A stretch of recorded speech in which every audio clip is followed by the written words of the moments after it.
জিন্দাবাদ, তৃণমূল কংগ্রেস জিন্দাবাদ, মমতা ব্যানার্জি জিন্দাবাদ। বিজেপির শক্ত ঘাঁটিতে ভাঙন শীতলকুচিতে, বিজেপি ছেড়ে তৃণমূল কংগ্রেসে যোগদান। আজ বিকেলে মিরাপাড়া এলাকায় একটি আলোচনা সভার মাধ্যমে প্রায় 9 জন বিজেপি ছেড়ে তৃণমূল কংগ্রেসে যোগদান করলেন। এদিনের এই যোগদান সভায় উপস্থিত ছিলেন শীতলকুচি ব্লক তৃণমূল কংগ্রেস সভাপতি তপন কুমার গুহ, স্থানীয় অঞ্চল সভাপতি একরামুল হক, গ্রাম পঞ্চায়েতের প্রধান রফিকুল ইসলাম সহ অন্যান্য সদস্যরা। জানা যায়, শীতলকুচি ব্লকের গোলেনাওহাটি গ্রাম পঞ্চায়েতের মিরাপাড়া এলাকা বিজেপির শক্ত ঘাঁটি। সেই ঘাঁটিতেই ভাঙন ধরালো তৃণমূল। পঞ্চায়েত জেলা সভাপতির হাত ধরে তৃণমূল কংগ্রেসে যোগদান করেছে। আজকে আপনাদের যোগদান অনুষ্ঠান, এটা কিসের?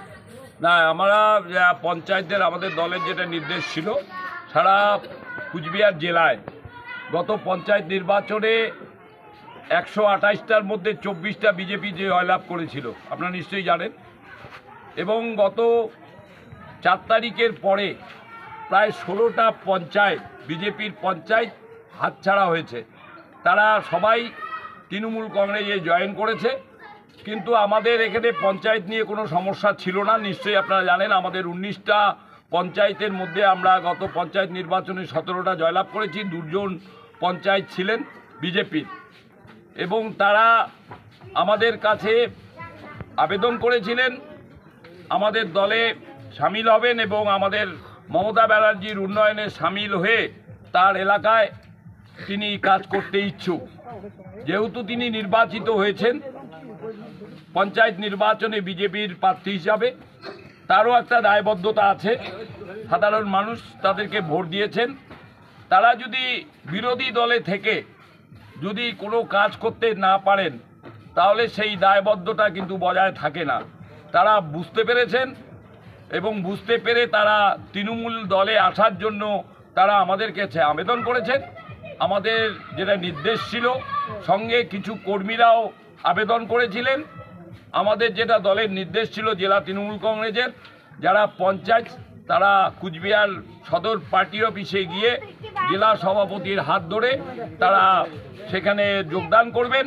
এবং যারা দলীয় কর্মী ছিলেন তারা আগ্রহ প্রকাশ করেছিলেন আমাদের দলে আসার জন্য। আমরা তাদেরকে আজকে আমাদের দলের পতাকা তাদের হাতে তুলে দিয়ে আমাদের দলে তাদেরকে সামিল করলাম। এবং আগামী 26-এর বিধানসভা নির্বাচনে আজকে তারা অঙ্গীকারবদ্ধ হলেন এই বুথ থেকে ব্যাপক মার্জিন দিয়ে আমাদের যিনি প্রার্থী হন না কেন তাকে জয়লাভ করাবেন। আজকে কতজন এরকম আসলেন? 9 জন কর্মী অলরেডি চলে এসছেন, আরও আসবে। আমরা কাউকে চাপিয়ে দিচ্ছি না, যেহেতু বুথের নেতৃত্ব আমাদের কন্টেস্টিং পঞ্চায়েত বুথ সভাপতি, আমাদের বোর্ডের নেতৃত্বরা যাদের নাম সুপারিশ করবেন আমরা তাদের হাতেই পতাকা তুলে দেব। এখানে কি 2টো বুথ থেকেই এসছে? না, এখানে 210 নম্বর বুথ হচ্ছে একটাই বুথ, কিন্তু 2টো জয়েন্ট পঞ্চায়েত, 310 জয়েন্ট পঞ্চায়েত, 2 জন পঞ্চায়েতই এসছে এবং গত পঞ্চায়েত নির্বাচনে 2 জনই জয়লাভ করেছিলেন।